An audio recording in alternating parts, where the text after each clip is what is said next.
Hey guys, what's up? It's Emily here, and I'm welcoming you to the 5th edition of Roll Call.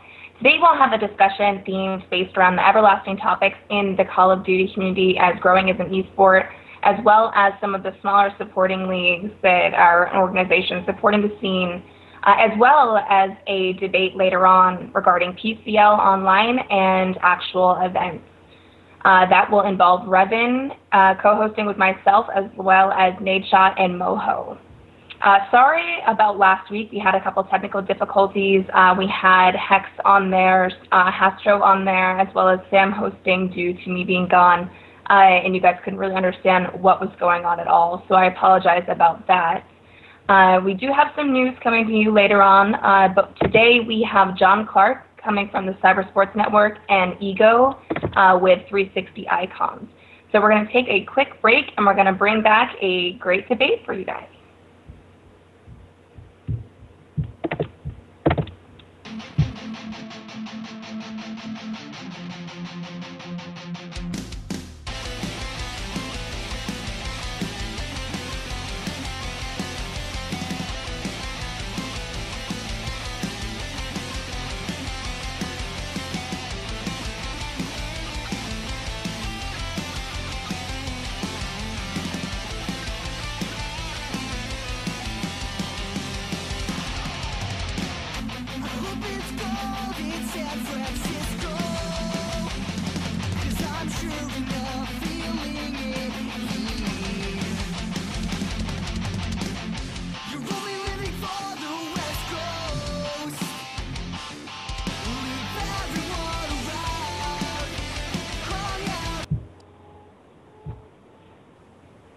Welcome back, and I'm going to start by introducing Paul, or as you guys know, Ego, as well as John Clark from Cybersports Network. I'd like to thank you guys for coming on today. Thank you for having us. Yeah, absolutely. All right, we're going to go ahead and we're going to jump into some questions real quick. John, I'm going to start with you. And can you just kind of give us a short introduction as to who you are and kind of what you and your organization do in this community? Yeah, I'm the Director of Operations for the Cybersports Network, and we're basically a full-service online and as well as live competitions for console and PC gamers. Okay. And what have you guys kind of participated in so far tournament-wise that some of the newer viewers would recognize you by? Well, for this community at least, what we've done is, when I came on board, we definitely wanted to do at least one console game that we wanted to get into, and at that time, Black Ops was definitely going to be the big thing. So we started a series along with some of our other games. We started a series called Play Games, and we did Play Black Ops, which was 4 weekly points cups that teams could accumulate points based on their participation in the cups, and then reach a finals cup. That was the Black Ops, and that basically ended about the same time that Modern Warfare 3 came out, and so we basically shifted gears to Modern Warfare 3, and we've done several tournaments since then. We've teamed up with Team Fear, or Envious, and Team Obey. We've also teamed up with the Deserto community in Europe, and we've done a pretty large-scale North American/European Modern Warfare 3 tournament. And all of these have been on the console. Okay. And now, obviously, both you and Ego are competing with, of course, everybody knows, game battles. Now, do you offer a ladder system? Not yet. It is something that we would do, but my personal opinion on the ladder system is it's basically a scrimmage system. For the most part, it's a big waste of time. Okay. And Ego, I'm just going to kind of jump to you here. Everybody, this is Ego. You guys have all played, I'm sure, in his tournaments every weekend. Can you kind of give an introduction about yourself, kind of what you guys have been up to since MW3 has started? We really haven't done anything new since MW3. I think we're really focused on trying to make things better just for an everyday player. We really kind of locked up that competitive community. Obviously, we have 500 teams. A lot of those teams are competitive. We're really just trying to figure out what we can do for people other than the people who play directly at MLG. And like you said, ladder system, that's something we actually are working on just because we think it's something more for an everyday player. Maybe not like Game Battles does ladders, but in more of a competitive way, but in more of a variation where you see people who want to, play something different than what Game Battles forces you to play, whether it's sniping or different kinds of setups. Okay, and now what made you start 360 Icons? Was it, you wanted to start something different than Game Battles, or was it just kind of your own notion? I actually wanted to start it because as a player, I was playing in Game Battles tournaments, and I was winning, but I wasn't making any money. So I really wanted to start something that I really wanted to dedicate towards giving a players the opportunity to actually, have something worth their time. It was just really frustrating playing, 10, 15-hour days and being able to take home $20. It really wasn't worth it. You're better off working at McDonald's. Okay. And now, what made you choose the format of just the Saturday-Sunday tournaments that you're running at the moment? Really, it was just our goal was just to get as many people as possible, just to show the kind of numbers we could put up and show what kind of support we had. So obviously, with kids in school, the weekend was the best day to do it, and we just wanted to show how many roundabout numbers. You're talking about 500 teams with four people on each team. Sorry. We wanted to show people that we could get how much of a demand this really was. We're not a huge site, but those are still huge numbers. Right. So that was really the goal, to figure if we started out like that and showed what demand it was, if it was free, that we could end up working from there and building up bigger prizes for the players, so to put that time into. Okay, now back to you, John. How do your tournaments that you have been running work? Is it pay to play? Is it credit system? How is that? No, they're completely free, and a lot like what Ego said. It was the idea really was to give an option to Game Battles instead of being enslaved by the MLG Game Battle system. Players would have an opportunity to try something else and enter a free tournament to win prizing, whether it be cash or hardware. Our Play Black Ops actually gave away cash, and then the finals, I believe, was $500 for the top 8 teams. Mm-hmm. It may have been 16, but the idea really was just to give an option so that it wasn't just always about Game Battles and MLG. And there's nothing wrong with what MLG is doing. I mean, they're running a business, but when it's the only option, it doesn't mean that things will get better, and it certainly doesn't mean that they have to give incentive for players to even play, because that's the only place they had to play. Right. Now, I do know that you're holding how long is your Razor March Mayhem? I know I've tweeted out a couple times, but it's going to be a 2-day tournament, just because we do expect the numbers to be somewhat large. I don't know about running a 512 team tournament in 2 days. That would be crazy, but no, we do expect some large numbers. But normally our tournaments are 1 or 2 day events, unless we do like group play or league or something like that. Okay. And now, what are your prizes for that?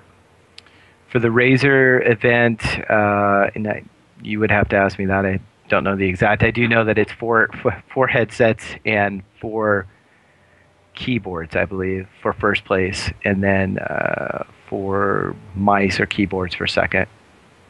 Okay, well, that's pretty interesting. Now, can you talk a little bit about your Play Warfare series and your format that you're planning on doing with that?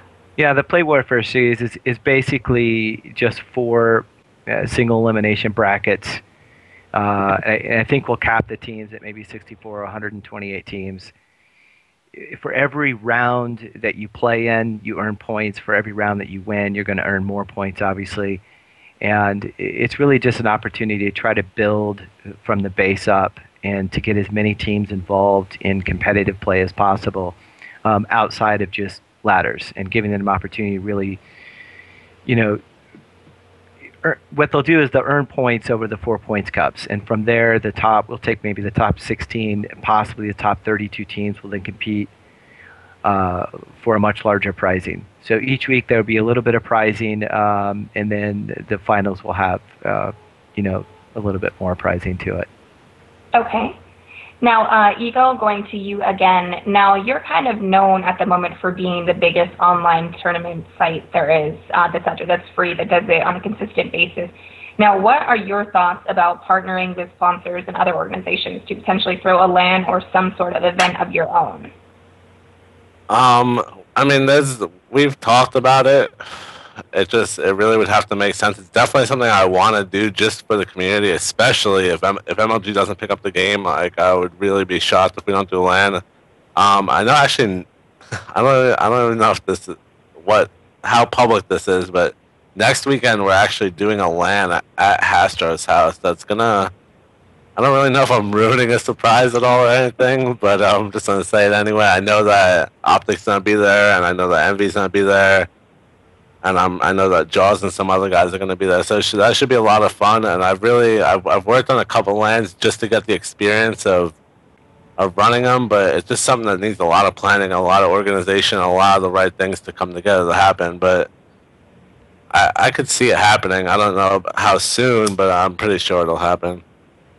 No, this is a question for the both of you. I'll start with you, though, Ego. How do you feel that MLG, I guess, has kind of restricted the community in regards to tournaments or what they feel should be banned or not banned in rule-wise? Because, I mean, pretty much everyone always talks, well, it's banned on GB. So, or how does that implement you or help you with your tournaments or hinder you from what you think it should be? Well, we always try and do the same thing as MLG just because of such a large part of our team base is our MLG teams. But at the same time, as we've grown, it's been a lot easier. Actually, let me say the main thing we've actually want to focus on before doing this, what MLG wants is what the community wants. So, for example, with the Type 95, we had that big vote on it. That was the type of thing where if MLG didn't ban it, we were going to ban it anyway.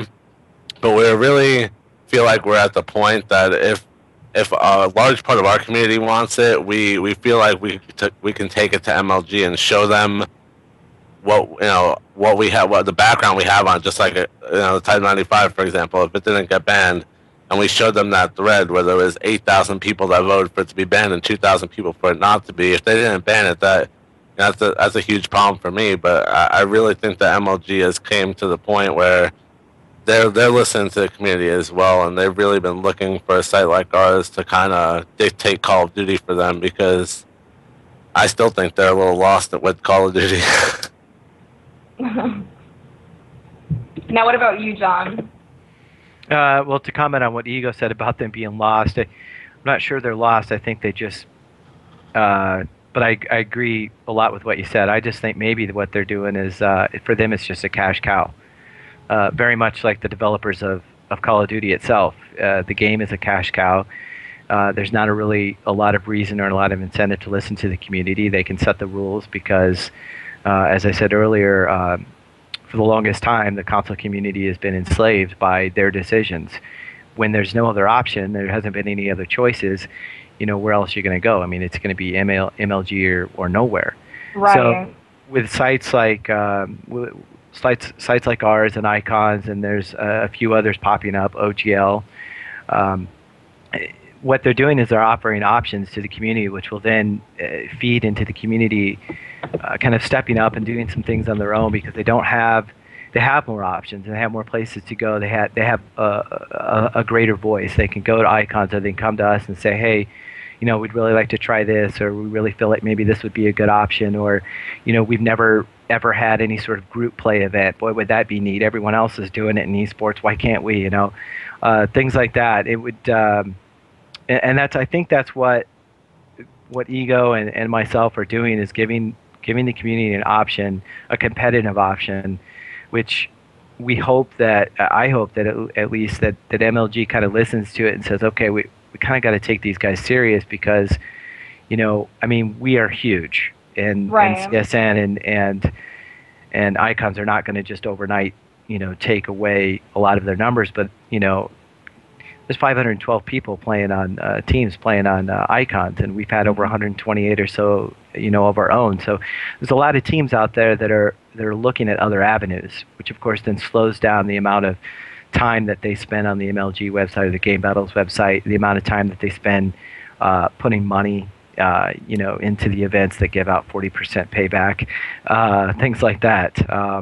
So we hope that we have those, we give those options to the community, and the community responds. Now, how do you feel in regards to actual player events and LANs? Do you think there should be more? I mean, if MLG, say, for instance, doesn't pick NW3 to go to events this year, how do you feel that should be handled in regards to a LAN sense?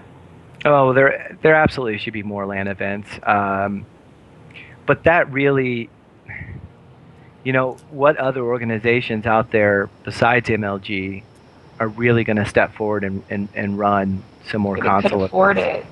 Yeah, I've ran many console events. When I was at GGL, we ran them right alongside MLG, competing at the same time, and they can be a pain. In a lot of ways, they're a lot easier than PC, a lot less setup for sure. But it takes a lot of time. It takes a lot of money, and MLG can definitely do it. But just like small events, I know in March. At the Ignite LAN Center in Chicago, they're going to run an event there. Now it's not console, but the idea is that a lot of people in the community are stepping up and say, "Oh, I can do this." I mean, if StarCraft can run barcrafts, basically, and get in contact with bars and have them set up where they're streaming StarCraft in a bar, there's no reason why people in the community like myself or Ego can't, contact a local bar. And I've done that. I did it for Halo. Just here in Omaha, I just go to a bar and say I'd love to run it, and I had players from all over. They drove 5-6 hours just to compete in a one-day event because they're starving for something other than MLG. It's not that MLG's the big bad wolf here. That's not the case. It's just that people want options. I mean, the community sees what's going on everywhere else. I mean, outside of this show and what Golden Boy does, there hasn't been, and what the YouTuber guys do, there really hasn't been a lot of streaming stuff going on. They haven't had the same hype that a lot of the other esports has had. And what's sad about that is that console's been around for a while, and MLG supported Halo and such for quite some time, but they've been hamstringed by game battles and by just the MLG not really having the incentive to improve anything. And so for so long, the console community, and specifically Call of Duty, has been behind. I mean, it hasn't even touched its potential, and that's great for us, and it's great for the community. But people are going to have to step up and make it happen. Now, I know that, I'm not quite sure because I didn't really follow back in Black Ops, but I know that when Ego or Icons ran tournaments in Black Ops, he had one day for Xbox, one day for PS3. Now, when Sundance announced that it is going to be Xbox only this year, how do you think that affected you? Do you think you have a bigger following with Xbox, or bigger growth through that, or would PlayStation be the route to go for you? Is that for me or John? Oh, that's for John to start off with. Sorry about that. We're going to stick with Xbox. It just, in my personal opinion, my PS3 sits downstairs and is a paperweight. I mean, I love it, but I just think that there's so much more opportunity on Xbox. And for us, it's about simplicity and just being efficient. And switching every day, or every other weekend, it could cause some issues. I mean, I'd love to be able to support that, but, we have a staff that basically provides a lot of their own time for free to run these events. So it has to be a matter of efficiency, really, for us. Now, Ego, you both run tournaments as well as compete. Do you think that Xbox is a better route, or? I mean, like, when we ran PS3 tournaments, the only reason we ran them was because MLG ran them, and that's just what a lot of the competitive teams and players were playing on. And even then, I hated doing it. So the fact that we're on Xbox is such a relief to me, because even when Black Ops was on PS3 and when all those MLG teams were on PS3, we still only got like 64 teams of 4v4 for a PS3 tournament, compared to on Xbox without those pro teams, we're still getting 128 to 256. We're really 256 90% of the time, so it was almost 4 times bigger on Xbox with the pros being on PS3, so I'm glad to be on Xbox. Now, taking away in effect the debate that we're going to be going to later with Moho and NaDeSHoT, how do you feel about online versus events or LAN system? I mean, events are just so much fun. You can't really complain if we're online, just because, hey, at least we still have something. but there's just so many loopholes in line. You have connection plays a huge role in Call of Duty. You have people who can host boot. There's just so much stupid stuff that can happen, and a live environment is so much more fun. I really would like to see the game go live and just be played on the Xbox and Infinity Ward come through with everything. But I mean, if Infinity Ward doesn't want to help us out with LAN and there's no other choice, I guess I'd still rather see the game be played online than not played at all. True. No, I definitely agree. Now, going back to you, John, do you have anything that's coming up besides Razor March Mayhem that you would like to discuss, or anything big going on there? Well, the Play Warfare series, we hope to launch here sometime in February, or at least make some announcements about it. I know that what we're pushing for, and going on what Ego said, I'd love to see more online, more live events as well. But I really think that, especially for the Call of Duty community, I know that there's so much BS, that goes on. I mean, you have to remember a lot of the people playing Call of Duty are a little bit younger. Well, everyone's younger than I am. Younger. But online is really where it starts. I mean, that's where you're going to pull in most of your numbers. I mean, a lot of these people are not going to be able to go to live events, but if we're able to do a lot more, give the players a lot more options and really show them what the competitive life is. I have a 14-year-old son who loves playing Call of Duty, and he's actually really good at it. He kicks my ass for sure. But he never played. He plays with his buddies all the time, and he never played anything competitive. And the very first event that I got them hooked into, they actually won their first match. And they were like pumped. They thought it was the greatest thing in the world, to compete online. And that's how it started for me, competing online. It was just, are you kidding me? I'm seriously playing somebody across the globe, and we're battling it out, and there's going to be a winner and loser. And that was really what it was all about. So it was about competition. And so I think that really there has to be a really good structure online. That's why I really promote teams getting away from game battles. Don't give up on MLG, don't give up on game battles. They're there for a reason, and we need them, but there really needs to be other options, and I really hope that the community kind of comes around, really creates a good structure online where there's leagues, and that's where we want to eventually head is we'll have a full league module eventually. We'll have group play where we'll be able to do World Cup style events in which there'll be small groups leading into a bracket, things like that. So you want to give these gamers other options other than just simply playing, mindless ladder games all day. Now, for league play, are you referring to something about like what Rambo was talking about, like the monthly, like a seasonal, or however you'd like to? Yeah, well, it'd be a structured event. So you'd have, season one or whatever, and you'd have. The way that I would normally do it, you'd have 10 teams like in a Premier Division, and then you'd have a select, but this is how it would go actually for us. It'd be Premier Division, a Select Division, Main, and Open would be open to anyone. But instead of having 30,000 people on a ladder or 30,000 people in an open division, we'd actually tier those divisions. We'd have different groups. So you'd really foster a competitive nature where the teams that you're playing against are at or a little above or a little below your skill level, and where you have something to shoot for, whether it's prizing or promotion to the next division up or relegation in that case, where you're going to move down, and you really create a competitive spirit for the gamers. And I think one of the things that does is it keeps teams together longer. Right. One thing you have here is you have these weekly tournaments that both Ego and I are running, and the one thing about it is it's very easy to say, well, shit, we didn't play really well. That sucked, boy, that guy on our team really sucked, So they pick up a new guy, the whole team changes, they come up with a new logo and make a new team name, and that doesn't help really with anything. I mean, there's a good reason there's only 15, 16, what they call pro teams. Right. Scoots would tell you differently. But because they're the only teams that go to the events. They're the only teams that really compete, and they're the ones that stick together. And so in order to get a team to stick together, you have to create that structure for them, and that's really what we hope to do. Okay, now Ego, on to you. How do you feel about Rambo's idea of the league that he initially brought up, and having your month-long, I guess people said every match streamed? I mean, it really just depends how many teams. I like the idea of the league. Talking about what matches you're going to stream and stuff is totally... I wouldn't even think about something like that until I was actually doing the league. But, I I mean, it would work. It's good. I agree with what John says about you have to be able to establish teams. Like what we have right now doesn't work with teams breaking up every day and having different rosters.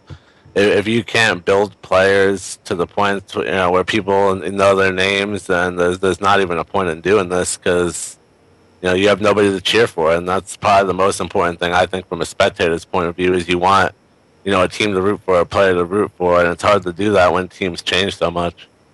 Right. Now, I mean, we're going out to some viewer questions here, so I'm not trying to go all over the place. But a viewer said, can you see any pro mod settings style tourneys on either site? I'll start with you, Ego. Well, that's something that's been talked about a lot, and I love the idea of implementing a sniper because I know that's why a lot of people want pro mod is so there's at least one sniper on the team, and I like it. It's just kind of difficult to enforce because there just could be a lot of disputes. Oh, this team didn't have a sniper, or this team had 4 rifles, and it just makes kind of taking care of all the matches in a tournament. It could be a little bit more of a pain. But I mean, that's why we did a sniper tournament this weekend. I know a lot of people like that. It's really why people want pro mod, and I would love to see it too. But I really think there needs to be an easier way, whether it's maybe using a settings that we save in a vault and have people use settings that you only can have certain classes. That could work. But there's always ways for people to get past the system, and I think that's one of the most important things about. That's where game battles went wrong. Is there's just so many flaws in the system, and people can, you have to think about how people could take advantage of these rules, and that's the biggest problem with pro mod is that there's people out there where it sucks, but there are people out there that are just going to break rules and try and cheat, and there's got to be ways to prevent that. Right. Now, how do you feel about that, John? Just like he said, one of the biggest problems is the logistics of it. Just the being able to enforce a lot of those things and then handling disputes. I mean, the last thing, especially in a 128 team bracket, is you definitely don't want to be handling more than your fair share of disputes. I mean, it's really frustrating. And if that, of course, yeah, absolutely, and that gets away from being able to run a smooth event, and that really goes into a whole nother subject for another day, and that is the help from the developers. I mean, eventually they'll get the idea that unless they at least do some catering to the esports community, they're going to continue to lose a fan base, and and so being able to just quickly push a few settings, change a few settings, and boom, your server is completely set up exactly how you want it, and you don't have to worry about people trying to circumvent the rules. That would be great, but until then, logistics it is very, very difficult to run. But if the community called for it, I mean, we would definitely try our best. I mean, we had to deal with some of that stuff in Black Ops. Right. We literally had to just hope that the other team, was on their honor and was following the rules. It's kind of ridiculous that you have to go through that the developer doesn't help, kind of help out with that. But they just don't see it yet. For them, it's seriously a cash cow. I mean, if you can come out with a new Call of Duty every 6 months and sell, X million copies. It's not going to matter to them. Yeah, why would it? Okay, now another chat question. I'll stay with you for a moment. What game modes do you think will be kind of coming up in tourneys, or if MLG ends up picking it up for the circuit? Are you a fan of the S&D CTF only, or how do you view that? Yeah, well, I have to be completely honest here. Being that I'm the director of director at CSN, I actually don't get to play games very often. Oh, no. And when I do, this, of course, is going to start a flame war. I mainly play PC. I mean, I have every system downstairs. I got them all when I was at GGL, and I did have to do a lot of console gaming. But I absolutely am horrible with a controller. Absolutely horrible. It actually does take more skill than I thought to use that controller. So I don't have a lot of time to play. Personally, though, when I did play and I watched my son play, he really enjoyed, domination. I think mostly because it was just easy to get into and play. And I played with him a few times in deathmatch and just being able to jump in the server and shoot. But the guys that I have, that work with me, Evan or Ewok as he goes by in G2 Wolf, those guys are the guys that look into all of these things. I mean, they talk with people from game battles. They see what Icons is doing, and they're they're going to best know kind of what's coming up. I know for me, I'm a huge fan of CTF. I think it takes the most team skill of of any game type, no matter what FPS game it is. I like S&D though, but it's just, for me, it's just been overdone. I grew up with Counter-Strike, and for me, Search and Destroy has pretty much been overdone. I really enjoy CTF, but I think that the way the direction will go for MLG, and of course we never really know until they announce it, but I think it will be S&D and CTF. Those are the two that I'd like to see the most. Okay. What about you, Ego? I agree. I think it's definitely going to be S&D and CTF. I just think people aren't a fan of Dom in this game.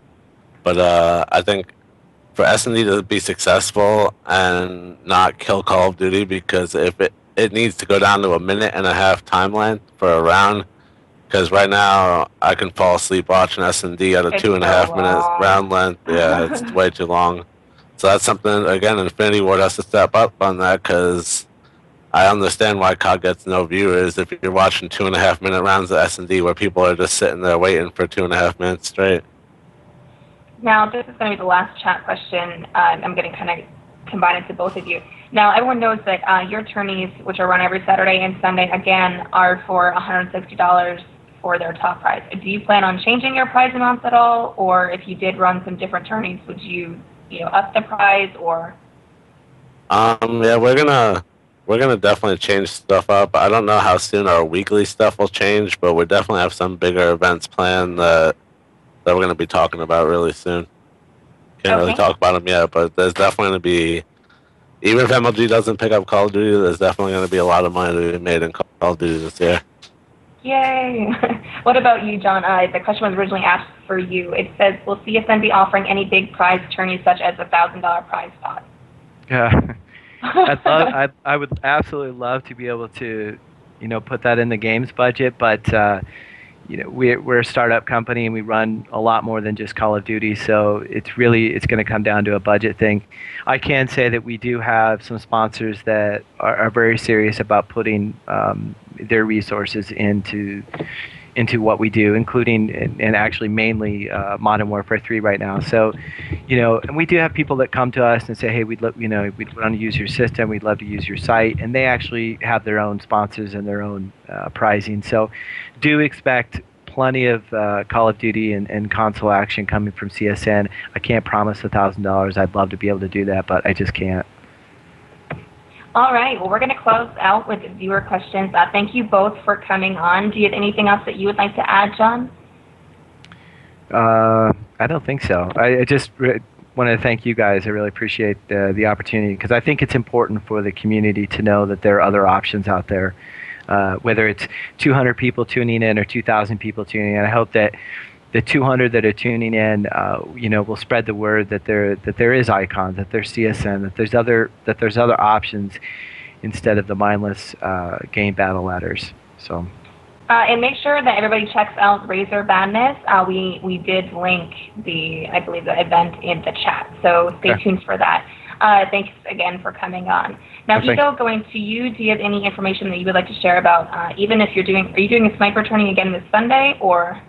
We don't know what we're gonna do on Sunday yet, but we'll have our Saturday tournament up there either tonight or tomorrow morning. That's exciting. And anything else that you would like to add? Nope, that's all. All right. Well, thank you guys both for coming on. We're going to take a quick break, and we're going to have Moho and NaDeSHoT as well as RevaN here to discuss the differences of PCL with LAN. So tune in.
Okay, I'm going to assume that we're live now. So welcome back, guys. We have NaDeSHoT, Moho, and my co-host RevaN here, and we are going to start a debate tonight about the pros and cons, I guess, of LAN versus online for MW3. So I'm going to hand it over to RevaN. He's going to start up with some questions, and I will be taking some chat questions as well. All right, so what's up, guys? First off, my first question for you guys is, what do you prefer, online or LAN? I guess we'll start out with Moho because he's I'll say he's the COD veteran here. Well, obviously, LAN is more, it's fun, so you get more experience out of it, and it's different because you're not sitting at home in your own chair, and you don't have any pressure on you. So LAN is probably better, but it could go both ways. I mean, if we don't have the opportunity to go LAN, online is fine for me, only if we can have dedicated servers. They chat. I mean, I agree with some of the things you're saying. There really wasn't much in-depth analysis of LAN versus online, but I really don't think online PCLs again are an option unless it leads to a LAN event for every single event. I think if we have online events like we did in COD 4 and Modern Warfare 2, that it's just taking a step backwards for our community. It's not really what we're looking for. It's not ideal. And I mean, worst case scenario, I'll still be competing if it's online, but there's just so many different things that can happen with live events. We're going to get cross-promotion from StarCraft 2. We're going to get cross-promotion from the other games at the live events. There's going to be more opportunity for players to actually make a career out of this game. There's going to be we're going to grow more as a game. I mean, you're not going to get any coverage for our community if it's just online events. They might cover a story or a match, but it's just a step in the wrong direction for what we're trying to accomplish as a group and as a community. All right, well, I guess I could kind of see both sides here. LAN is good because we all want to see our friends every few months or so, but online kind of suits some of the other players who really can't afford to go to events, who maybe they're not fortunate enough to get some sponsors. So there are two sides to the story. Personally, hopefully there's LAN, but that's all up to Infinity War at this point. We've been hoping for LAN for quite some time, ever since Modern Warfare 2, and hopefully it comes. But let's go into online PCLs. I know you guys mentioned that before. We all played that in Call of Duty 4 and Modern Warfare 2. Did you guys ever run into any problems, maybe with some host booters, maybe some connection issues that you feel that would really hinder the community growth if it was back on online? Yeah, Actually, go ahead, Nate. You go ahead and take that one. Well, in PCL 1, in the beginning of Modern Warfare 2, I was teaming with Exile, Punisher, and JCap. And for anyone that doesn't know, Exile came back from Call of Duty 4, and he's widely known as an online player. I don't think he'll really go to events if he has the opportunity. But we had a very solid team, and that is when we were kind of transitioning between Xbox to PlayStation 3. So we're all kind of trying to play on the different consoles, and we're trying to get used to the players that we had playing against because we don't know any PlayStation players. And we got to the semifinals, actually, at PCL 1, and we were lagged out 2 consecutive days in a row. One was a weekend tournament, and the other one was playoffs for PSL 1 or PCL 1. And Exile actually quit after that. We broke up as a team, and that kind of ruined Modern Warfare 2 for me, just because PCL 1 was me trying to prove myself as a player, and we completely got host booted, and it just ruined the whole online experience right there and then for me. One of the things about online, though, is you have to understand is if they do an online circuit, you're gonna have ladder play, and then you're gonna have playoff play. And one of the things we didn't have back then is MLG staff. We didn't actually have them to come in and actually spectate our matches and actually make sure everything goes good. During the ladder play, you're probably gonna get host booted. It happens. There's kids that do that. They're immature, and but my point is that one, MLG staff will be there for playoffs, and they'll make sure none of that happens. And if it does happen, I'm not sure if you recall, but back in Modern Warfare 2 and even Call of Duty 4, major tournaments where money was on the line, they had MLG staff inside games, inside the lobby. Yeah, but they didn't have ways to prevent it though. They didn't come in there. They still don't have ways to prevent lagging out. Well, if you're playing SMD, there's no way to stop somebody from flooding out, and you're kind of just looking at it from the showcase matches that they've started up for Modern Warfare 3, just because it's a showcase match and nothing's on the line, they're going to end the game and replay it from the start. That's not going to happen with serious competition. That's not going to go over well with the players. MLG staff's not going to know what to do. They're not going to have staff members waiting on hand for every single match in the playoffs and in ladder play. And I kind of think your twisted sense of what MLG is really going to do for us and what they can do physically as a mediator from teams getting lagged out in tournament play. But I don't think sitting there saying MLG is going to take a step backwards is the right thing to say. That's not encouragement. That's not what we need to see. I'm not saying MLG is taking a step backwards. I'm saying the Call of Duty community is taking a step backwards. You want us to revert back to what we were doing 2 years ago? And you expect us to grow? If you listen to what I said in the beginning, I said I would prefer LAN. But I don't. Right now, it's not looking good for that. We can all admit that. We can hope and wish. We don't know anything about what's going on. There might be. Well, let me ask you this: when is the last time an Infinity Ward has ever put a Call of Duty circuit or helped MLG get Call of Duty on a circuit? When's the last time they've ever done that? They haven't done it, and I have another question. When was the last time? I got one more question. Right. But I'm not saying. Listen, they're not. When is the last time a host booting team ever won a PCL? When is the last time a host booting team has ever won or placed second or third? Point because it has nothing to do with the real winners being there. It has nothing to do with a host booting team winning. I just had my account taken and I was IP flooded for 2 days in a row. It has nothing to do with a host booting team winning PCL. It has to do with a player like Optic Scumpy going in, dropping 30 kills first map, and then getting completely kicked off for no apparent reason for the 2 more maps after that, and Optic Gaming loses the series in the playoff match. It has nothing to do with having a host booter on your team and winning. It's people want to troll, people want to cause mayhem, they want to cause problems because they enjoy it. They don't care who it is, they're just going to do it. It has nothing to do with, say, you get 4 people and one person on that team is just going to host boot every single player he comes across. It really has nothing to do with that. If I could just say one thing and ask you guys, when was the last time Infinity Ward actually made a patch that worked, let alone a patch for the competitive community? Has that ever happened? No, it hasn't. It really hasn't, portrayed much help for the Call of Duty community. But if you guys saw online for the Call of Duty website, on the bottom left of the patches list that they have, they talked about for future patches, they had LAN fixes was listed, all right? And I know we haven't gotten much response from 402, but there's so many different variables that go into that. That's confidentiality between MLG and Infinity Ward. Sundance isn't going to announce something if it contradicts what Infinity Ward wants them to do. They're not going to leak information. He can't just tell us, hey, yeah, you're going to have LAN, because then that leaks info from Infinity Ward. There's so many different things, and there's so much speculation going into it. I'm hoping for the best. I mean, that's all you can really do. And I think that's good. Hoping for the best is good, but I think we also got to hope for the best and not hope for the worst if there is an online circuit. I think you're trying to promote negativity towards it, man. Don't do that. If it's going to be an online circuit, let's promote positivity. Let's get these teams. No matter what, we're going to have at least 500 teams that join up into this. I'm saying it's a step backwards from what we're trying to accomplish. Okay, but that's not our fault. Trying to make this game and make this lifestyle an actual career.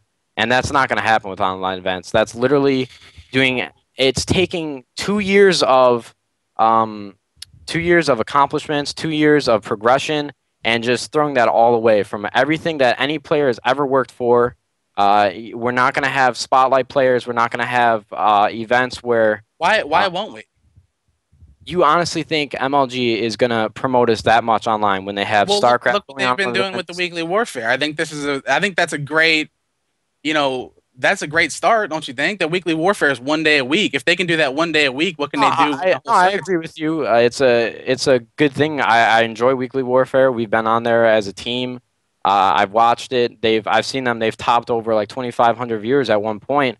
But I have nothing against what MLG is doing for us. But I really think it would be a step in the wrong direction to have online PCLs. There's going to be so many problems. There's going to be so many different variables going into it. Like I said, I'll be happy with whatever we get, but it's not the direction we want to be going.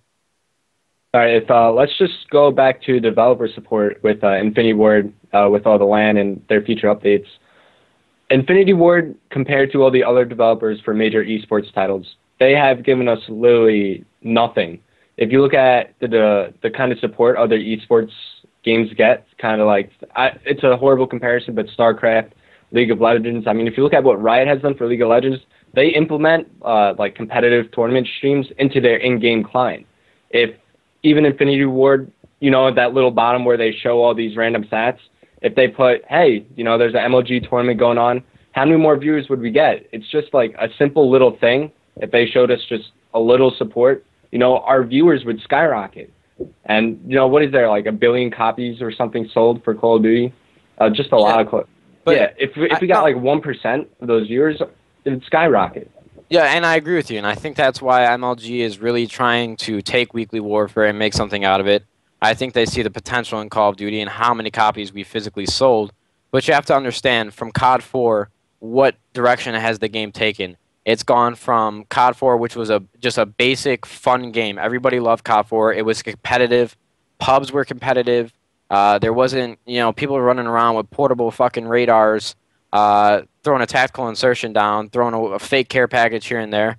They have levied this game towards a public version. They don't care so much about the competitive community. They haven't said much about the competitive community, so you know that's how they really could give two shits about us.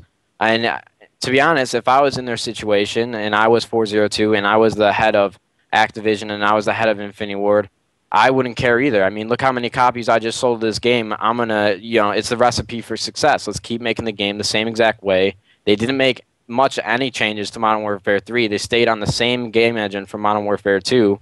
It's like feeding food to a fucking farm animals. People are going to, you know, buy it. People are going to want it, and they're not going to do extra work for something that they don't have to do. Like, they really, it sucks to say, but they really don't care about what we're trying to accomplish as a community, and I really don't think they know how many people this involves. I mean, I'm not really explaining myself well, but, you know, why would Infinity Ward need to do something like that for us? Well, then you got to look at it like Treyarch, man. They came in, they helped us out in Black Ops, but what good did that do? Like, yeah, our game was on the circuit, but we got the like one of the worst ratings on the circuit. Like, we had one of the less views right below Halo, or actually we were above Halo by not so much. Wait, and how could you say that was bad for us? I'm not saying it was bad for us. I'm saying, what does it do? Like, what is it? Well, you got to look at it. Infinity Ward's for us that helped progress Call of Duty. That helped us get on the circuit. By getting one of the lowest views on the circuit. It was our first. Man, it was our first year at live events. Okay, but it's been backed up from 2007, 2008, 2009. It's been backed up for 4 years. And when it goes on the circuit, it gets the lowest amount of views. It was like in Call of Duty 4, you went to nationals and you won that, but there was basically literally no coverage about it. There was no coverage from Modern Warfare 2 live events. But that's MLG's fault, though. We showed up at events and we didn't even have our own pro player lounge to practice that, and they didn't care. I'm saying, how could you say that being Black Ops being on the circuit, how can you say that didn't do anything for us as a community? Well, change my mind. What did it do for us as a community, besides give us low numbers and make us look like a joke? What did it do for us? That's all I'm asking. I don't get me wrong. I love LAN. I would love it to be on LAN. I want it to be LAN. That's what I'm pushing for. But I don't think sitting here demoralizing online events when that's the last hope we have for it to even be MLG is the right thing to do. How can you say that's the last hope? We don't even know what MLG has planned. You could see online. It's not MLG. It's not up to MLG. It's up to Infinity Ward. It has nothing to do with Infinity Ward unless they implement LAN. What I'm saying is, have you looked at StarCraft and their setup for MLG in 2012? They're going to have arena ladders where you qualify and you're invited to New York and you play in an arena, and then they have the live events, like Columbus will be the first event, where it's open to everyone. Worst case scenario, if it's online, they will take, like 16 teams that qualify. Say they have the arena qualifiers like they do for StarCraft. They take 16 teams. They take 8 of those teams. They pay for their flight and they pay for their hotel, or they give stipends like they did for Modern Warfare 2 and Call of Duty 4. And they take these 16 teams.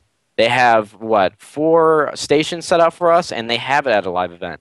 I really don't think Call of Duty is going to revert back to all online events and then one blowout event at nationals. I think MLG is going to really try hard for us and have live events, no matter how small.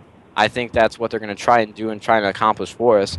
I really just don't think you see the big picture and what kind of impact it would have to go back to online events exclusively. Okay, I'm just going to step right in here for a minute and ask this question. I'll start off with you, Moho. How do you think that, sponsors play into this? If you have it online, wouldn't that completely, I guess, ruin the idea of that? You play online, you get the same amount of prize money. Sponsors want advertisement, and right, they're going to get advertisement. Prize money. I mean, now you're talking about, you have sponsors saying, all right, we're going to pay for your travel, we're going to pay for your hotel and your jersey. How do you feel that equals up to them playing at home? Well, it depends, because I've actually seen like MLG's plans and what they plan on doing. Like they plan on making it look like a main stage. That's right. that's what I'm going off of. I'm not sitting here arguing that LAN is not as good as online. I'm just trying to say, like, we definitely got to have some type of hope somewhere. We can't just put it down, It's not up to MLG. A lot of you guys say, "Oh, Sundance, please, come on, announce something." It's not up to him. It's up to Infinity Ward, and we're blaming MLG and we're blaming Sundance for this, and that's the stupid thing to do. You don't do that. Go attack Robert Bowling on Twitter.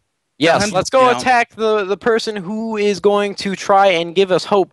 I hate to cut you off, but just some of the things you're saying. Sundance has the power, no matter what the outcome is from Infinity Ward, to have live events for Call of Duty. No matter what Robert Bowling does, and he's the face and he's the community manager, he doesn't have it say what his company does for competitive Call of Duty. But I'm actually glad Emily brought up the sponsor situation, because that actually reminded me of some things that I wanted to say. You have people like Quantic that came over in Black Ops. You have Eon that just started up, Hastro, and Hex. And these sponsors are giving gamers an opportunity to make this their job. You might see sponsors come out with salary, but they're not going to have salary and all of these promotions for players that are sitting at home just doing their own thing. They're not going to have that. There's not going to be any marketability for online events for players. There's not going to be opportunities that you would have at live events. It's just not there. They don't want to be sitting here paying some player $2,000 a month to only see him one time in a year to make an appearance at events, to make an appearance on like a main stage, with so many people watching him. I just don't think you're looking at the big picture for players, spectators, and everyone in this community as a whole. If I could just butt in, I don't think we'll see a decrease in sponsors for online play. I think we'll see a major decrease in organizations interested in Call of Duty. As NaDeShot said, with these new organizations coming in, Eon, Quantic, maybe Evil Geniuses, Complexity, Millennium, some of the big PC organizations, I think that's a major turnoff for them if we're online, because, like NaDeShot said, less marketability, less fan interaction. If it's online, definitely less organizations, but I don't think the sponsor count will go down. I think we'll still be saying the same sponsors that we have been for the past few years. No, I agree with you. I just really don't think they're going to come in here and shell out money to something that, we want to see growth in what we're doing. We want to see progression. We want to see people at live events.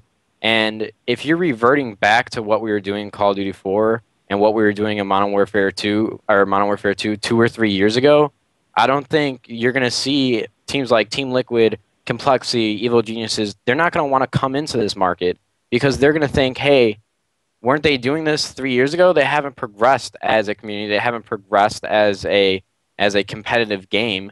I mean, they're just going to stay on the PC side of things. That's not helping anything.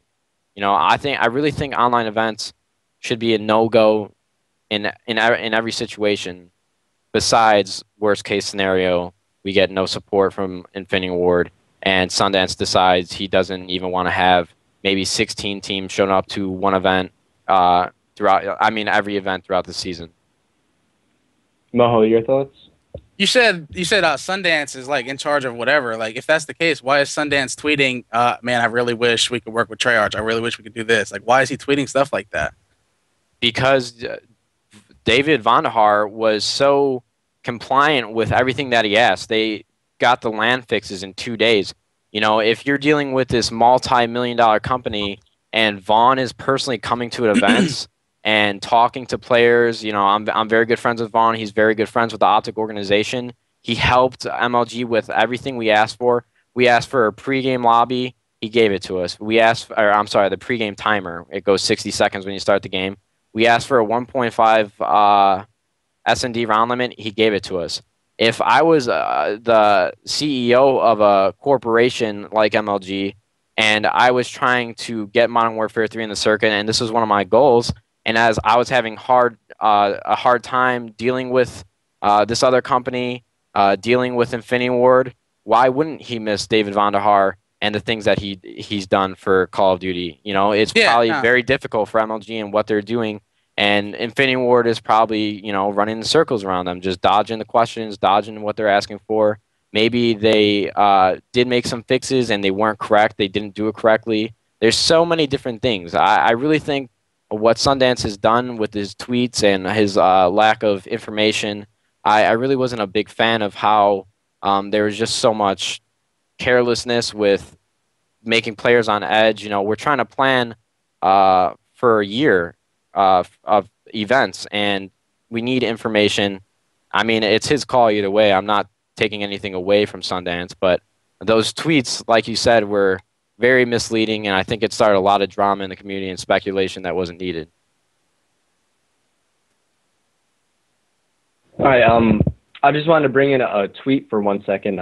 Recently, 402 actually went down to the Machinima offices where our good friend Fwiz works, and Fwiz tweeted back at Rambo in response to a question about LAN, and Fwiz said that they asked 402 a million times about LAN, but he never gave a definite answer, and that they know what they need to do, but he's not sure if they'll do it or not, which I think that's just a disappointment because I believe, Moho, you met 402 at a Call of Duty 4 event, right? Yeah. So, like, he definitely knows 100% that we exist and what we need in order for us to keep on doing what we're doing. And I believe it's like LAN is such a simple fix. Didn't the Treyarch guys say they did it in, what, like 2 days? Yeah, they said they did it in 2 days. So why can't Infinity Ward take 48 hours of their time? I mean, they already made so much money. What's 48 hours to them? Make it please us, please their viewers, and everyone will be fine. We'll just go on with our day once we have LAN. No, I agree with you. And what you said about Moho meeting 402 back Call of Duty XP, when we finally advanced to the finals, we were brought into the back where they were doing all their production, and there was actually 4 developers from Infinity Ward, and they were asking us about the game and what we thought about it and anything that we should fix with it. And myself, Merc, Big Timer, Vengeance all mentioned the LAN system. We actually wrote down a list of things that they needed to change and things that we needed, and we gave it to them. And they shook our hands and smiled and said, "Oh yeah, we could definitely do these things." And you know, it's just empty promises. Yeah, that's a good point. That's what when I met the guy in 08 Nationals, he took our information. We didn't ask him for anything. We were just happy to meet him, and he took our information, and he was like, "We're gonna send you guys to our headquarters. You know, we give you guys help us get some insight on our game, Modern Warfare 2 when it comes out." He promises all this stuff, and then like he emails us. He's like, "Oh yeah, by the way, if you need anything, let us know, like hats, shirts, whatever." And then next thing you know, he never got us out there. He sends map monkeys out. So I mean, the guy is full of broken promises, like Nate said. That's what I'm trying to say. Like, if he's full of broken promises, let's, tweet him. Let's say, hey, let's try to get this going, because I mean, I see a lot of people doing it and it's good. I mean, he sees it. He's not stupid. The guy sees it. It's just that he got his money already. So he doesn't really care. He really doesn't care about the competitive community. I mean, they outsold Black Ops by a lot. Why does he even care? That really is his goal. I mean, it's kind of shitty to think that it all falls down on 402, but obviously he's going to take a lot of the heat since he is the community manager for Infinity Ward. But you see him replying to tweets such as, we don't plan to implement the YY feature back in the Call of Duty. The Akimbo's FMG9s were nerfed by 25%. And he's just replying and replying and replying every day to people's questions. And every chance that we've tried to ask him questions about Call of Duty, and our future with MLG, and will they implement the things that we need? You know, we don't see him answering any of those questions. But then again, like I said, there's a lot of different variables that may go into that. There might be contracts, confidentiality, you know, things like that. And I'm really just hoping that he did reach out and help us finally this year. I mean, it's really a shame that they just can't show us not even like the slightest bit of support. But if there's one thing that's good that's coming out of Modern Warfare 3 at least, I think it'd be Call of Duty Elite with their new tournament system, their stat tracking. I'm not sure if you guys have any experience with Call of Duty Elite, but go ahead and tell me what you think of it. I think it's awesome what they're doing. I mean, on Sunday they had that tournament. It was like vengeful team deathmatch something. First place was a Jeep. I mean, come on. They're giving opportunities for average players to go out there and kind of compete for something. I know Holiday Doc won an iPad too. So it's crazy the opportunities that they're giving to the general population of Call of Duty. And I think we kind of have an advantage as pro players. We can go out there and maybe win some of these tournaments. And I haven't really fooled around with Elite that much because I received a code from like my Hardened edition, and it didn't work for me. I'm not sure if it expired or something like that. But I haven't gotten to fool around with it much. But they have like the Elite TV. They have these tournaments every weekend. There's just small prizes, maybe some Microsoft points, or like I said, the Jeep. But what they're doing and how they've progressed as a company and what they're doing for us is pretty impressive. That's a good point. I'm glad you brought that up, RevaN, because I wanted to bring that up as well. I wanted to say, because, you know, this would be going on our third year of an Infinity Ward game that they actually never have helped us out. And there's no way that, like, we have a huge community. We all know that. And we tweet both of them, Sundance and whatever. And Sundance actually is in talks with him. Do you think maybe this Elite stuff, this COD Elite, is their view on competitive gaming? Like, do you think that when we approach him and say you need to do this, you need to do that, do you think like he's just like rolling his eyes in the back of his head, like, all right, well, this is what our game is fine. We sold this many copies. We're just gonna do COD Elite, and if you're a competitive player, you'll compete in these, you know, tournaments. Like, do you think that's what he's doing? Maybe that's why he doesn't get back to us, because he's trying to promote his own brand and not MLG. It could be, but then again, back with online play, if I'm playing in a if I'm just like some AM, I've never won anything in my life, I have this host booter, right? So we're back to online play where, you know, whoever's ahead of me, I'm just going to boot them offline, so I have a better chance of winning the Jeep, better chance of winning the iPad or whatever. So I think maybe that's their response, but hopefully they actually make an effort to work with maybe pro players, maybe Sundance himself, just to try to make it more refined and just more helpful to us in general. And now that I think back, it actually kind of boggles my mind that when we were at Call of Duty XP and we first sat down at those Xboxes, we were playing online. We were playing on Xbox Live servers. And to think that they had such a huge Call of Duty tournament that they wouldn't take the time just to implement those features. And I know it's kind of off topic, but I was just thinking back now. We were on Xbox Live servers, we were on Xbox Live accounts, and I really can't believe they didn't take the time just to implement those small little things on System Link and the LAN system, that they didn't do those things. So I just want to throw that out there. I just thought about that. Silence. Yeah, definitely. I mean, with Bandahar and all this support, you kind of figure, you know, oh, wow, Treyarch made LAN, maybe we should do that. I'm pretty sure it's already made. They know how to make it. It's just, I mean, whatever. But going back to Treyarch and all the support they've shown us, how would you guys feel about going back to Black Ops maybe for another season? I know we played Call of Duty 4 for 2 seasons, but then again, World of War really wasn't considered to be a competitive game. But how would you guys feel about going back to Black Ops? I mean, it would be good because it's on a circuit and you're traveling and going to LAN, but it's only good for us. I mean, how many people would actually watch it, you know? Because just my opinion, and I know a lot of people have this as well, like they feel the same way. Like Modern Warfare 3 plays better than Black Ops. That's what I feel that way. There's a lot more guns involved. The maps are a lot better. They're more, I don't know, it's just better. It feels better. I could be wrong. You guys have your opinions, that's fine. I just don't think it would be a good idea. I think, like what Nate was saying earlier, like taking a step backwards, I think we would actually be taking a step backwards going to Black Ops. Yeah, no, I agree with you there, because first off, I really don't think the community gives enough credit to Treyarch and what they've done for us and the time that they took to make the game viable for widespread tournaments and large tournaments. But like you're saying, I really don't think a lot of players on Twitter, you see pro players like Solo and FizzUrp and a lot of people pushing for Black Ops on the circuit. And obviously that would be good for just the players to have that on the circuit because, you know, we have an event, we have live events, we have a game to go play. But if you look at the big picture and what we're really doing here as a community, it would be the worst possible thing that we could ever imagine for Call of Duty. Like Moho was saying, our stream numbers were the lowest on the entire season. It's a stagnant game. The random spectator, maybe he watches XJaw's YouTube videos, or maybe he's just a YouTube fanatic, and somebody shows him MLG, and he starts to watch competitive. He's going to click on that stream, and he's going to wonder, why am I watching Black Ops? Why is, you know, Modern Warfare 3, that's the newest game. That's what I want to watch. I don't want to sit here and watch a game that I played for a year and now it's over with.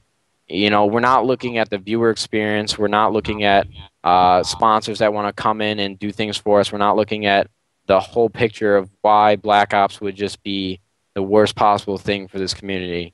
It's not where we want to go. It's not where we want to be. The numbers are going to be horrible, and it's just going to, you know, show discouragement from MLG to Call of Duty and think, hey, I mean, if we couldn't pull these numbers for 2 years straight, why are we going to come back here with the next Black Ops or the next Call of Duty made by Treyarch when they have these features for us? Why would we even want this game on our circuit? We couldn't grow it. We tried. It's done with. Yeah, regressing is never the option, man. Even MLG knows that. You know, even when a time when Reach is reaching the worst numbers, they could have went back to Halo 3. It's just it's not the good thing to do. Never want to go back. I don't know. That's why I don't want to. Like, I hope, you know, we get some type of land support, but I'm gonna bring it right back. Like, I honestly think Infinity Ward is kind of like, you know, they got their ideas on competitive gaming. They think their game isn't broke. Obviously, they've sold the most amount of numbers since any game, even Black Ops. And you know, what do they care about us? Why would they want to help us out when they can help themselves out by running their own competitive thing, which is COD Elite, and give out prizes and, you know, all that good stuff. So I really don't know. All I know is I'd love to play LAN. I think, you know, Nade, me and you got off the wrong foot in the beginning. I want LAN. That's what I want. No, I don't think any pro player doesn't want to go to live events. And I want to promote it though. You know, I want to promote online regardless. I want to get rid of that negative stuff. You know me of all people knows, you know, the disconnection problems and all that stuff. But I don't know, man. It's better for us if we just promote it. If we don't have the option to go LAN, it's better to promote the good things and introduce people. Well, this is why you want to play online, because it's, you know, you pay, you play online, your own comfort. You know, you don't got to pay to travel, which is a lot of the reasons why people didn't go to the event in the first place. You know, sponsors are only interested in the top teams, obviously. You know, it's just that was my point. But we have to wait until we get to that point. We haven't had an announcement yet. We haven't had enough information about what MLG is going to be doing for us right now. And I think at this point, since there is no information and there has been no announcement, that we need to hope for worst case scenario, like 8 teams at every event, like they would have, like at Columbus, then Raleigh and Anaheim, maybe fly out 8 teams, and then the 8 other teams have to pay their way to get there. But, you know, if we don't have support and MLG doesn't plan to have live events for us every single season, like the winter season, spring season, fall season, summer season, then I definitely will be promoting online qualifiers and online events. And it's definitely something I'm going to compete in no matter what. And so, I mean, either way, as long as Call of Duty has prize money, as long as Call of Duty has a place to go, I'll be happy. And it will. MLG will definitely take care of the COD community when it comes to prizes. They always have. I mean, before StarCraft came along, we had like the biggest community. It outblew Halo. It was just, you know, we always wondered why we didn't get the biggest prize. And that's because it's, like you said earlier, it's kind of hard to advertise online. And sponsors don't really want to get involved with that. But I just think that if we run these online events, MLG they'll take care of us, man. They'll do what they got to do. I think the prizes will still there. I mean, I've talked to a lot of sponsors already, and they're interested. You know, like SteelSeries is partnered with MLG, and they're asking us, you know, what about the circuit? Because MLG doesn't give them any details, and they're just like, well, if it's online, you know, it's still advertising. We're happy. You know, so I think it's gonna go good regardless. Yeah, you get the disconnection problems, like I said earlier, but I think it's gonna go good, man. The MLG's got a plan for us, and regardless, even if it is online, we're still gonna have a LAN nationals. Like they will always do that, and nationals is what matters the most. So as long as they do that, I'll be happy. The reason Yeah, why... No, sorry, go ahead. Finish your thought. Well, no, I was just saying the reason why I'm pushing so hard for live events is just because I've heard Vonderhaar and I've heard the things that he's done, and I hear the things that he's planning. You see Sundance and Vaughn tweeting at each other all the time. Just the other day, Vaughn tweeted at me and you world domination. So we definitely know Vaughn is going to give us LAN support. We definitely know he's going to be doing things for us for this game. So even if we don't have LAN support from Infinity Ward, let's try our best to grow this game and grow our market and grow ourselves as a community and give more appeal to corporate sponsors, to team sponsors in general, so that when we do have full support and we do have full system requirements filled, we will be able to transition into the next Call of Duty game and go to a live events 100%. So I think either way, if we don't have events for 2012 live events, we need to do our best to just grow our brand basically. Yeah, that was my point. That whole time is just promote positivity, forget the negativity. If we have to take some hits offline this year to have a better season next year with Vonderhaar, then I'm willing to do that. No, I completely agree with you there. Yeah, definitely. Two more topics before we wrap everything up. Back to what Moho said before about Modern Warfare 3 playing better than Black Ops. I think it's kind of frustrating because both developers do some things right, and then both developers do some things wrong. And it seems like the things that they do wrong are the things that the other developer does right.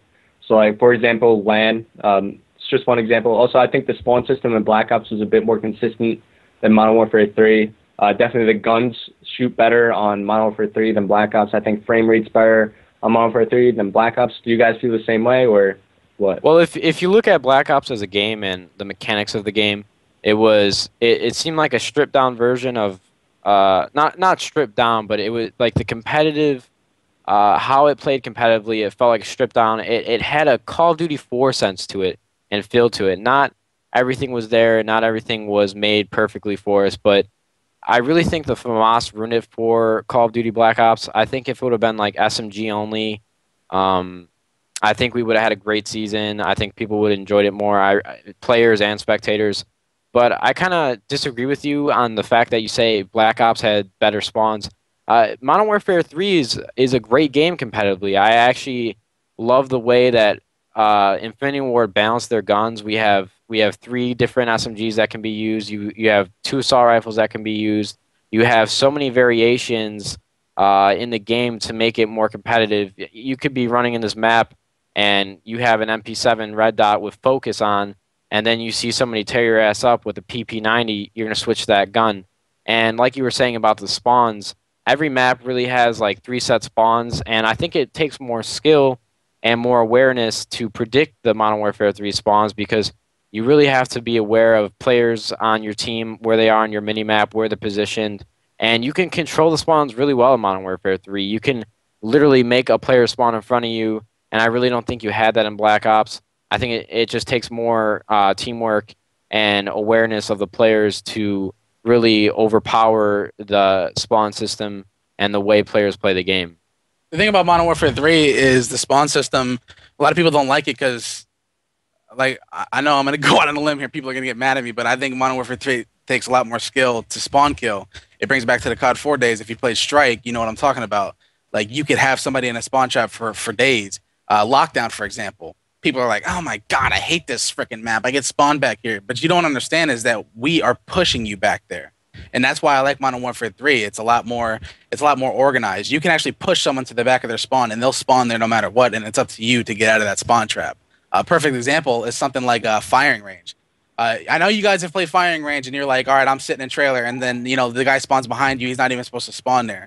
That's a random spawn. I think Black Ops messed up with those spawns. But I think if you took Modern Warfare 3's gameplay and you gave it to Treyarch, and Treyarch worked with the competitive community, I think COD would just blow it away. That's my opinion. No, I agree with you. And I really think that Modern Warfare 3 I think if people were to analyze the game and really see how you can control the spawns, I think they would agree with us even more. But there's kind of one thing that I wanted to discuss, and it was the fact that I really kind of feel like on a competitive platform, there's only so far that Call of Duty can go compared to other games. Because you see StarCraft, that takes real strategy, that takes time and effort. And Call of Duty is kind of just like stripped down, and it's a lower tier competitive. But I think if a lot of players from a lot different platforms, a lot of different games came over and see what we were about, we're just really going for the growth of esports here. And I think that's why Call of Duty doesn't get as much love as we do right now. And I know that was completely off base and off topic of what you were saying, but it was kind of just a thought that I wanted to lay down on a stream so that people understand where I'm coming from with esports and Call of Duty in general. It's a good point, because you look at the competitive players, we've been struggling for like 3.5 years so far. We had to go from one game that has online, and then one game that has LAN, then one game that has online, and it's just different for us. We gotta bear with that. But then you look at the pub players; they don't care. They're happy because they're playing pub regardless. It's like everything's going their way, So it is hard for the competitive scene to like grow, like unlike the StarCraft scene where you get on StarCraft and it's a competitive match. You're playing exactly what you need to play. You don't have to change anything up, and I think that's why it's hard. It's harder for the Call of Duty community to grow. If we could just touch on one last topic, then we'll wrap everything up. Unfortunately, these things happen, but let's go into roster changes. I know that, Moho, you guys recently had a roster change. Like I said, unfortunately, they happen. What can you tell me about that? None of the roster changes we want. I love Moon. I love Sharp. None of them we want. It's just if your team isn't happy, it's not going to work.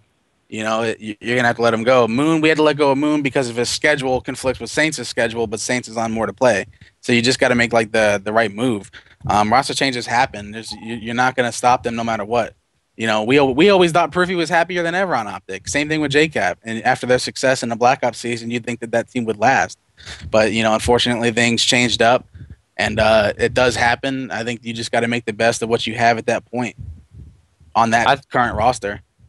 I think you're going to see a lot of different variables that go into roster changes this season. Like we discussed earlier, there's sponsors coming into Call of Duty scene. There's contracts that are going to be involved. And you saw it just last night. Too Quick was thinking about leaving Collapse just for the fact that he didn't want to sign a contract. And he's teaming with Parasite, a person that he has publicly made and tweets about all the time that he dislikes. But they all agree on one thing: they enjoy winning. So that's why Too Quick is staying around.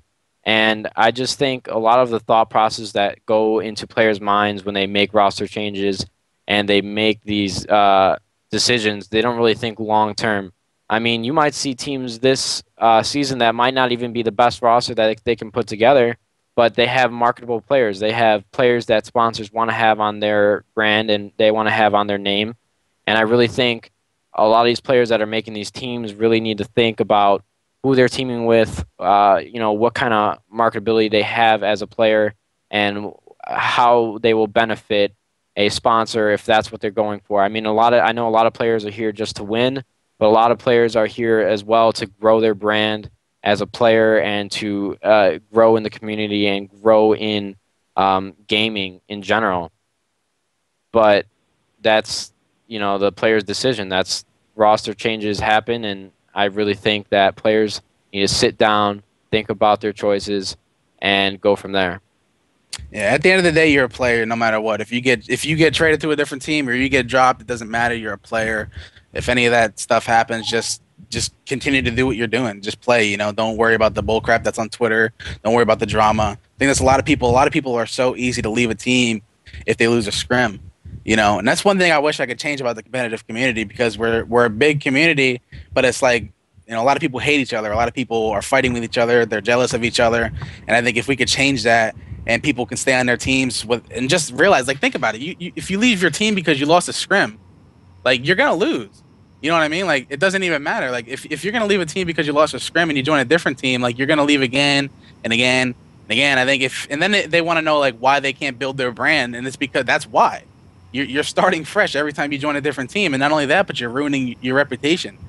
Like, it feels good at the end of the day to say that I'm still on Fear. Nate can say the same thing. He's been on Optic for so long. It feels good. Am I wrong? No, I agree with you.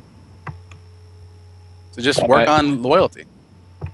Nice. So I guess that's it for the show. It was a really good discussion. Hopefully those who are still viewed the whole time. Any last words from you guys? Thanks for having me. I enjoyed the discussion. I know sometimes our opinions clash with myself and Moho, but either way, it's always an enjoyment to have a debate and to see how other players view the community and what we're doing with it.